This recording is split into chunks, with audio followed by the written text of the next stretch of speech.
not static. It's ever flowing. And the thing about it that's so remarkable is that the experience can be replicated. It's a time-tested inner science based on a technique that has been practiced for centuries. And those who enjoy solitude today derive the same sense of well-being as those who created it centuries ago. But the nature of the heart and the mind actually stays the same.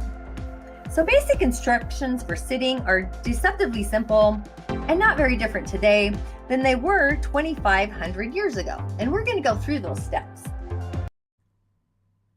Ooh! Oh, hang on. Got a little excited there. Don't look. Teasing. Just teasing. With that, inshallah and ashe. So are we ready for the breakdown after we've had the breakthrough from that crappy full moon? Or cappy full moon. Things may be a little bit twisted, blocked, or even a little stale. It's the unsteady waves of emotion. So the best thing to do is to ground our emotions, the emotional field. And in doing so, a new wave streams in. The calm before the storm. It's transforming the streams to this elevated, enlightened, otherworldly vibration. The moon has moved into Aquarius, which also is the magic force that organically attracts. So this is an enlightened frequency. It's an energy frequency vibration, the 3, the 6, and the 9, syncing with what our chalice, our heart, truly wishes to attract. That is the vibrational tone of our feelings today. So welcome to the Daily Snippet. Once again, as always, I am your host, a practicing holistic shaman and medium, an otherworldly life coach, and a subtle energy surgeon. But I do go by the term holistic Sha medium. My intention is to utilize the power of the indigenous technologies, the elemental realms, into your original divine blueprint to navigate our soul's harmonic, the 9th energetic center, through the realms of the elements, elemental highway, into the imaginal realm, through the gateway of the shamanic portal, the cosmos, subtle energies, elements, and elemental beings, multidimensional worlds, really, the quantum field, and really so much more, with offerings, prescriptions, and rituals to really add to your own personal chalice, your container, your personal medicine, your prime directive, just assisting you into discovering your inner genius, your personal medicine, the star that I believe authentically that we all are, really reintroducing you to that magical essence that's inside each and every one of us so that we do star light brighter. My name is Tanya D, and welcome to my virtual medicine room. So today is the day to really elevate our feelings, not just elevate, but more innovate. If you will, be innovating on ways that we wish to feel.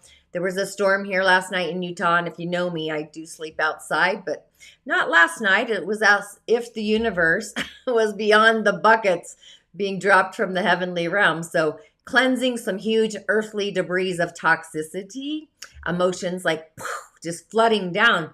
So anybody else run out to make sure your crystals were getting elevated in a galactic bath, or grab some rainwater. I know I sure did in the storm. It was hilarious. I should have taken a picture of myself. But what we open up to today may feel a little bit hazy or foggy. We just can't quite put our finger on it. Along with our spidey senses, our intuition, our psychic abilities, there's like this purple haze of intuition. It's as if spirit is aligning with our own spirit to spirit, if you will, our own heart, to realign a contract or an agreement with spirit, our higher self, our Sira. And when this alignment happens, this is really the sauce today. This is when the message is received because we're open to it. It's coming, it's streaming in from the other world, spirit. So it really is a magic day, a day to induce the magic communication in this arena. Maybe even verbal intuition comes in, signs and sigils and things. Obviously, that's where I'm at. But feelings truly are the secret sauce, especially when it comes to our purpose, our life, soul, or whatever purpose that we're streaming into.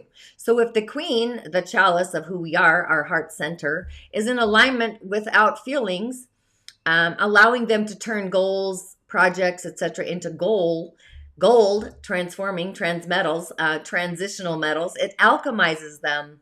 The wishes, it's like magnetic forces like are pulling them in. And with that, if you have yet to subscribe to my channel, please do. Authentically, heartfelt, please. heartfelt only, Tanya D. And for those of you and my new subscribers, Ahhhh, blessings and thank you.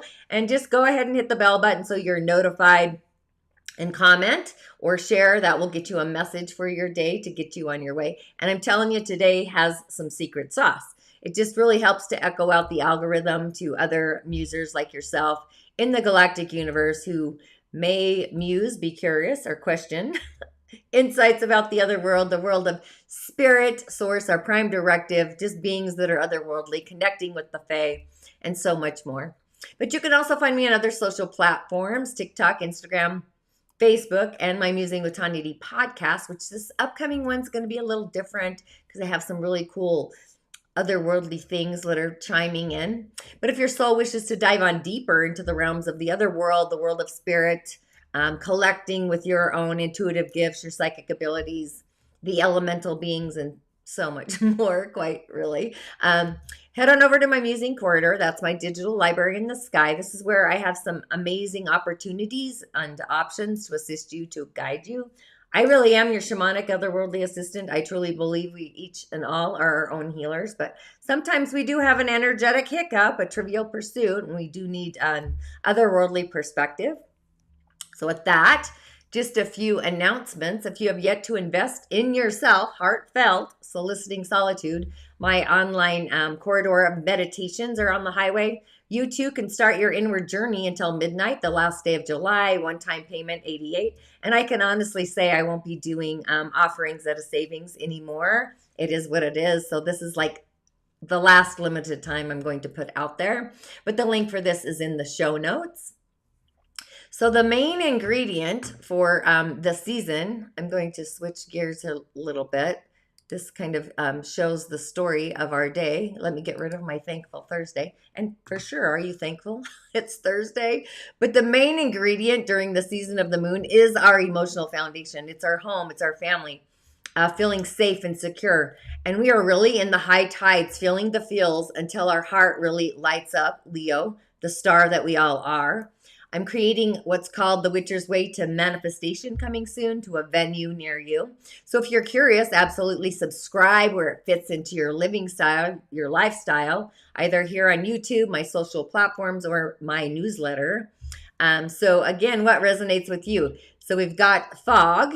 We also have dark clouds. I call them the dark, thunderous, billowing clouds, or muddy waters. So with our gifts of spirit a little hazy, you may feel like you're listening to spirit through static. That's why I went with the fog and the muddy waters and things. But it's like when we're watching TV, or when we used to watch TV, and static would come in. Now it's just interference. The internet usually shuts down. So our thoughts are streaming a different vibration, and our intuition wishes to be involved and heard as well, authentically. So I would literally be with your committee, the committee that we've all hopefully subscribed to, your own personal spirit channel, if you will. So if you do that, you may learn something new. So it's a sensational day to trust a feeling into it once, twice, 3 times, maybe more. Feelings truly are the secret sauce. It's a multi-dimensional streaming kind of day, streaming in different feelings within our own chalice. So I would be feeling into or sensing into where you see your future self with that feeling of feeling good, hopefully, and see into that dimension, that destination. So this is where the transformation begins, the secret sauce. So when we feel ourselves differently, we begin to feel differently inside of ourselves and in our day-to-day life, and sending it out into the field, our auric fields. So the switch, there's a switch to a new outcome, literally flipping the switch. It's arriving, and we've been doing this energetically the entire season of the moon. So we are all in this game of these little bouncy balls. So how do we wish to feel into the future? And as we navigate the hopper, if you will, the bouncy balls, bouncing all around, just processing our emotions, the outcome is the mountaintop perspective. This energy for most, it's otherworldly, it's ungrounded, it's eclectic, could be erratic, it's unfamiliar. That's why connecting or streaming in and through the earth plane, streaming, not grounding, it's a different sensation. I carry this frequency organically, naturally, so For me, it's not really, it's exciting. It's like my secret sauce, but it's the in-between, the in-betwixt space. And it usually does not feel normal to the average everyday person. So just know that. It's very unfamiliar. However, it is there, and this is where the memos come in. So now back to the elemental highway while you muse about your choices, and please comment in my show notes so I can see. But on the elemental highway, we've got a young earth dragon of a day, a Chen. So this is a dragon of the earth, right? Very earthy. This could be a mountainous dragon, actually. But at the hour of the rabbit, we have an eastern direction, which is wealth, abundance, growth, wind, lightning, thunder, coming in from the west. All this earth in the season of earth. So with the cosmic energy and the elemental, literally go to the mountain. Tell all your challenges to the mountain, even the dragon at the mountain who is slumbering. He's in a deep sleep. Even sit beside or lean in on a old wise tree, if you will. Our day is excessive, and it can definitely handle the conversation, the metal, right? We're weak on metal. So going to the waters, a river in the mountain, it's going to cool down the emotions, clearing the muddy waters, enabling clarity within our feelings, our emotional field.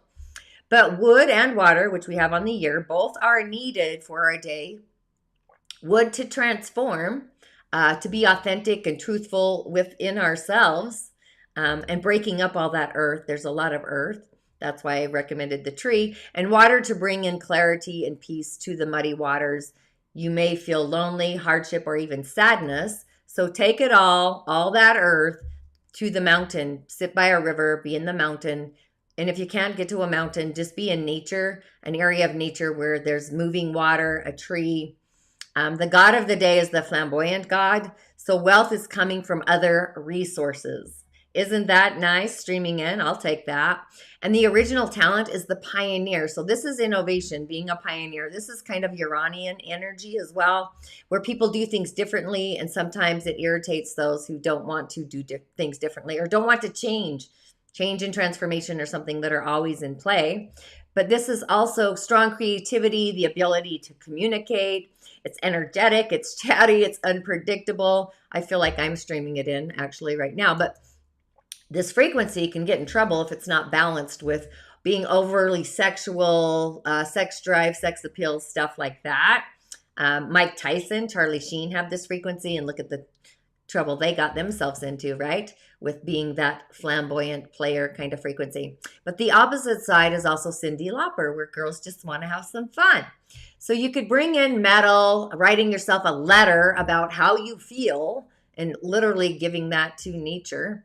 I would actually use my voice and speak to the mountain about my feelings, but we do have options. So real quick, I'll show you one more time. The muddy waters. Oh, little moving there, but that's all great. The muddy waters. We got muddy waters, fog, and we have dark clouds. So the bridge over troubled waters, or the muddy ones. Here we go. The bridge over troubled waters. Okay, this is G Habya. Number 61. 61 is what we open up to and receive in our heart. And when we open up our heart to receive, spirit is induced, connecting to our spirit channel, the star that we are. Or is our heart able to open up and receive? Is it blocking that reception center, the divine reception, listening to our intuition? But Habya is part of the fairy challengers. They bring us face to face with our fears, our denials, inner trauma, insecurities, delusion, confusion, even misbehaviors. But these are the fae, the little beings of the other realms, who metaphorically speaking, they stick out their foot in front of us to see if we're even paying attention to where we are going. They're testing our alertness, our awareness, our insight, our knowledge, our inner wisdom, even our dedication to our own personal growth. So without them, we may become very lazy. But Habya, this is our imaginary fears, our unreal hazards, realistic caution. But he's refusing to tell us what the G in his name actually stands for. So he's kind of funny because he says the more we know about him, the less power he actually have, his prime directive, and the harder it is for him to do his job. So this tells us a lot about him. His power actually lies within our imagination and our fears, not out in the real world or not in any of the real world. So this is the wicked thing in the closet who keeps frightened children or keeps children frightened or awake at night, the eerie noises and sounds and snuffling and the whooshings and the scratchings and stuff like that. But when we turn on the light and we open the door, he isn't there. So he only exists through the collection of our fears. Ahhhh thrives on fears. He gets stronger and stronger until we actually organically face them. He's kind of a sham. He's a tiny fear blown all out of proportion, taking things way too big when they're really, really small. So the smallest positive thought will literally banish him. So stay optimistic, banish the fears. But all of the realm of the Fae, they know this, and none of them are afraid of him. But his job is to wave our imaginary fears in front of us, literally waving them in front of us like shaking the rug, making them look as alive and real as he possibly can. He's actually really, really good at this. He's pretty good. He's really good. But the challenge that he's offering us is to see that certain fears of ours are just that. They're imaginary, and to distinguish them from things we actually need to be more cautious about. And in doing this way, he's trying to teach us to look past the fear, see reality, see the real truth, the real reality, and the real truth, whatever that truth may be. So it's difficult. It's difficult for him, along with Puka and Gotcha and the Fae Lion and a few other hardworking Fae. But they all get together twice a week, the otherworldly nectar and the hazelnuts. I don't know if any of you feed the Fae, but that's something I do. I feed the Fae. What can I say? Applesauce, cheese, spirits. But they get together collectively and grumble about humanity, humans, but also to support each other. And the work that they do, hard as it is, it's just part of their apprenticeship program, if you will. For the much harder work is what they're aiming for, is to wear the fairy crown, the starry crown. So the message here is it's time to look for the truth behind our fears, to distinguish between what is real and what is our projection of all the traumas and the fears and into our imaginary future. What does that look like? And delving into old patterns, we can see past them to a more liberating life only by facing the fears honestly and with integrity, seeing them for what they truly are. That's when we gain a greater ability to open up our heart to the singer of courage, just gaining strength to face those really difficult challenges that are appearing in our day-to-day life. So each false fear confronted and resolved literally makes us stronger. But on the other hand, being that Ahhh's otherworldly, right?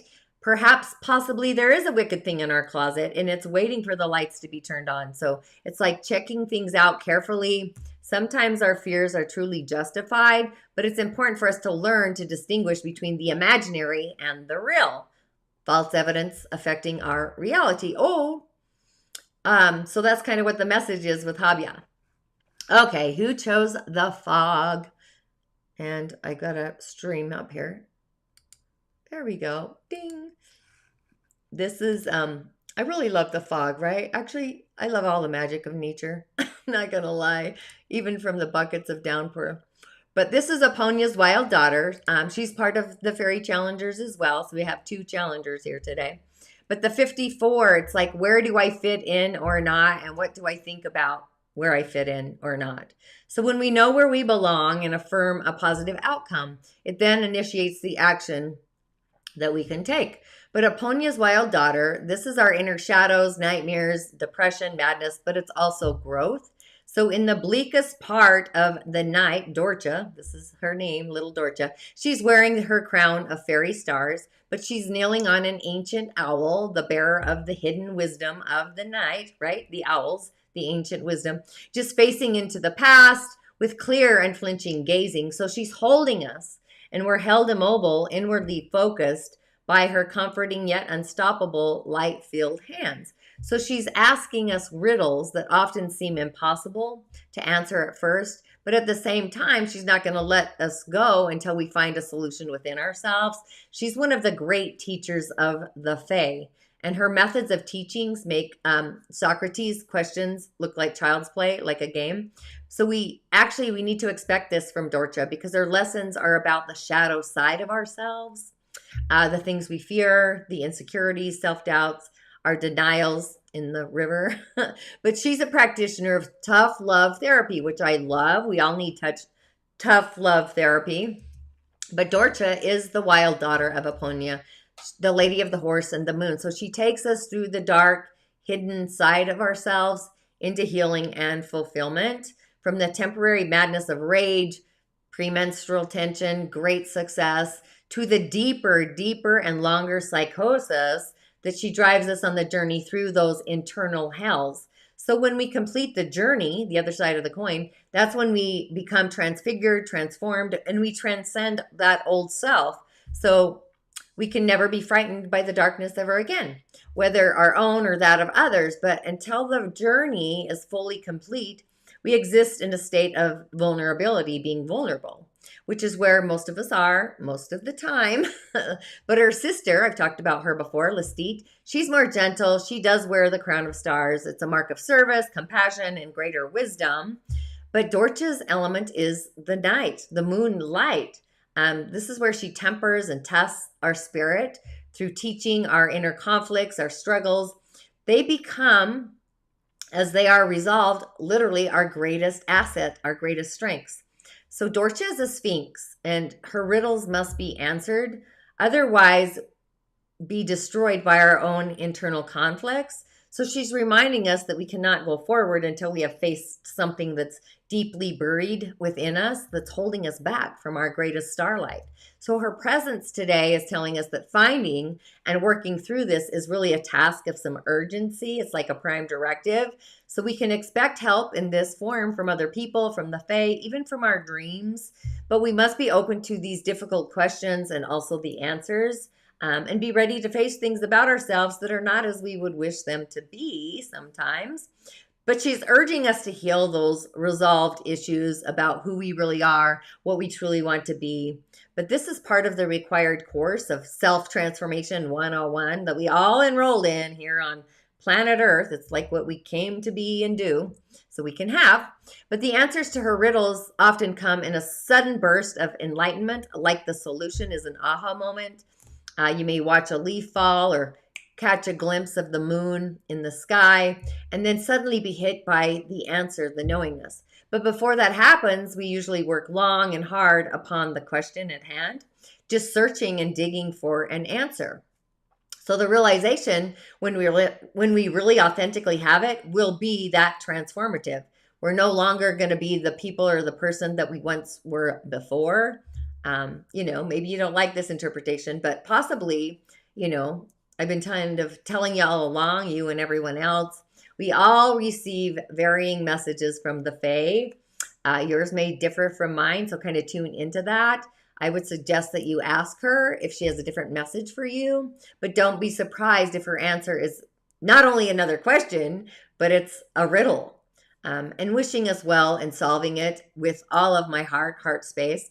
But being that she is otherworldly, the message is kind of the same. It's just that it's going to take longer. The resolution of the issue might be buried very deeply, a lot more deeply than we may know. But at this point, a wise person would pray, go to the tree, pray by a tree for guidance and seeking it actively. And, I know that that's why we're having a message of our day, right? But her presence implies that the answer that we truly need are to be found deeply within ourselves. It's like, what are our nightmares of telling us? So I sat, the magic is on the other side. I say that all the time. Okay, who got the muddy waters?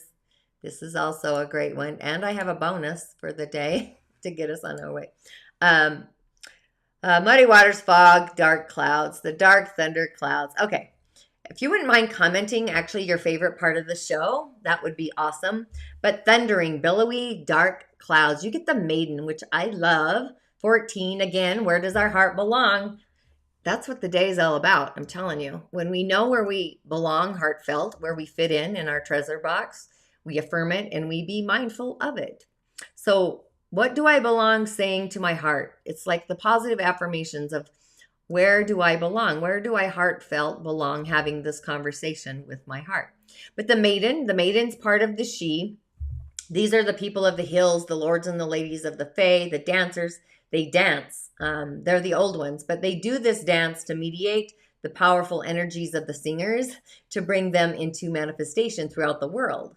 And they do this for the pure joy of it, the essential joy of it. They have this great alchemical art, which is the dance of life itself, which is also in the threads of today. But these are the ones who create, nurture, and build the worlds, the inhabitants of all of those worlds. They're also available to us individually as guardians, teachers, comforters. They seem to enjoy creating frequent miracles as well. But with the maiden, this is auspicious beginnings. It's birth, growth, joy, and hope. So it's literally, she's got the crown of light to the star jewel of her toes. These are the molecules of joy. The maiden is pure joy, the essence of joy. She's the face of the force that generates growth through all of the worlds. This is starlight. She melts away our troubles when she smiles. When she dances, flowers spring from the ground. They burst into bloom. It's magic, right? But it's from the maiden that the pixies learned the dance that keeps the other worlds running smoothly, and probably ours as well if we nurture that relationship. But what's awesome about her, like I love, she's born fresh, like fresh dew, newly, every morning. She sings a song out into the world, humming, singing, tuning for all the beings in all the worlds. She sees the magic, the light in everything, and she takes endless delight in this. This is the other side of the etheric mirror. It is the bright side of the etheric mirror. But even though the maiden is so wonderful, she's powerful, she still is a child. She does need to be cared for, nurtured, cherished. This is our inner baby. And when she takes the form of a flower, somebody needs to get water. She needs to make sure she gets sun. So whenever we look after something new or young, we are literally caring for the maiden, the star inside of us, the starlight. Whether it's in the form of a blossom, a tree, a sapling, a baby, a new idea, nurturing it.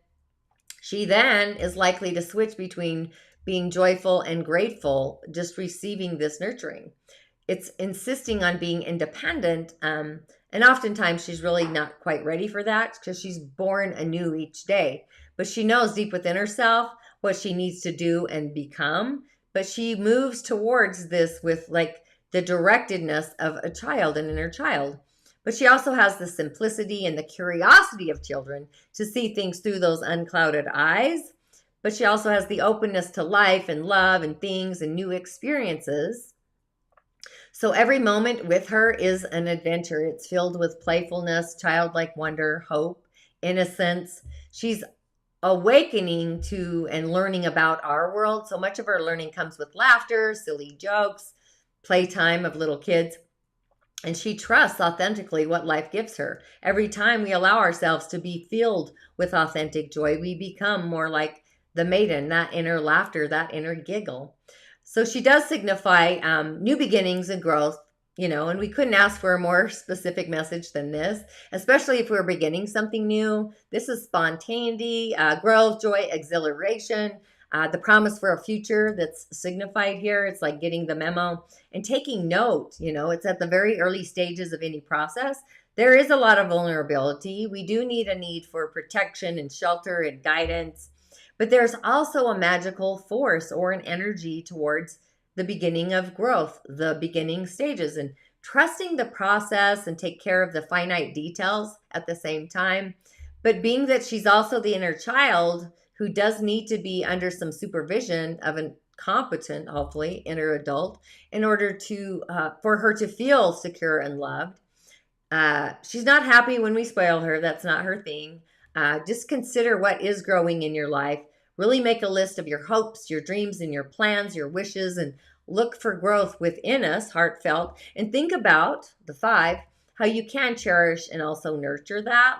Look within for the growth within us, and think about how you can cherish and nurture that growth, blessing the growth that you also see around you as well and others. It's definitely an attitude for gratitude and for fun. So with that, I also, this is a long one, so thanks for tuning in. I also had a card that was stuck, which who doesn't love that? But this is a collective message coming from the realm of the singers, which I love. Singing with the Fays, my favorites, the singer of the realms. But these are the old ones, the great ones. They span through all the multiverses in all of the directions. I think they're in our morphogenetic field as well. Really, I do. But these are the messengers of the Great Spirit, God, the oneness.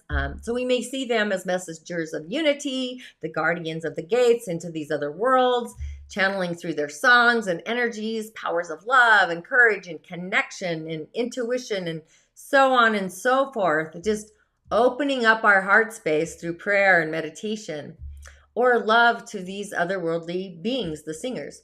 So when we do that, we allow their essence to literally flow through us like streaming river channels. That's how I see them. But we don't sometimes do that. We block it off. But this singer is the singer of initiation. We are initiating number 9. So this is our action, our character, behavior. It's taking an action with our heart space, what we act upon or do not act upon. But this is a passageway through triumphs and a new level. It's like breaking on through to the other side. It's the singer of initiation. So she brings this major transition between the old and the new. As we are prepared to pass through any gate, any portal, we are literally greeted by the singer who's going to test us to see if we're ready to enter into a new realm, or whether, for our own safety and well-being, I'm thinking of the maiden, that we must literally stay where we are and be in that childlike wonder. So there really is no initiation without testing. And the test, sometimes it's testing our limits in order to be valid. So initiation is not just a charming ritual with candles and incense and other occultish paraphernalia, shamanistic rituals, whatever thing. True initiation is grounded into material reality, and it extends through body, mind, emotion, spirits, etc. So the testing, it really occurs in all levels of our being, of our essence, who we are. But the more profound the change being processed, the more rigorous the test is going to be. It really is that kind of a thing. However, these initiations are only given when the singer knows we have the potential, the ability, the opportunity to pass on through them. And if we do pass the initiation that the singer is offering us, we are strengthened by the process itself, and working through it, we then learn something about ourselves. And we move fully or irrevocably from one way of being into another. So this really is the breakthrough. The message is kind of notifying us the significant change and challenge that are both occurring in our lives right now, with the potential for moving into a new dimension, a new realm, which does involve a new way of being. So this is major change.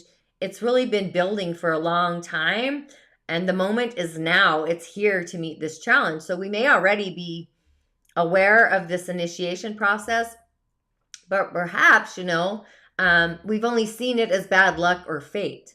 But it is neither. It's an opportunity to see if we have, deep down in the core of our essence, truly learned the lessons that we've been working on and are willing to apply them in our day-to-day lives. So often, just knowing what the initiation is about can seem one of the most difficult aspects of the process. However, once we pass through that, it becomes clear, the muddy waters, right? So in hindsight, for now, we only need to know, as the singer once said, that it can be done, but to look within our heart space, left hand on heart. So the presence of the singer of initiation is really a message. It's often a sign of a period of success, of seeing and accepting and using our own powers at a higher, more ethical level, leveling up, if you will. And then we move into greater fulfillment of our heart's potentials. But it also means for us to take on a new level of responsibility for ourselves in the world as well. So the gate is open for us, and we must take the action of stepping through it and into it. So when we authentically know how we feel inside of us, heartfelt, not the forces outside of us trying to tell us how we should feel, we are in our sacred space, our chalice, and we are able to see the written codes, identifying and understanding the message, or getting the memo of what does belong in our life and what does not.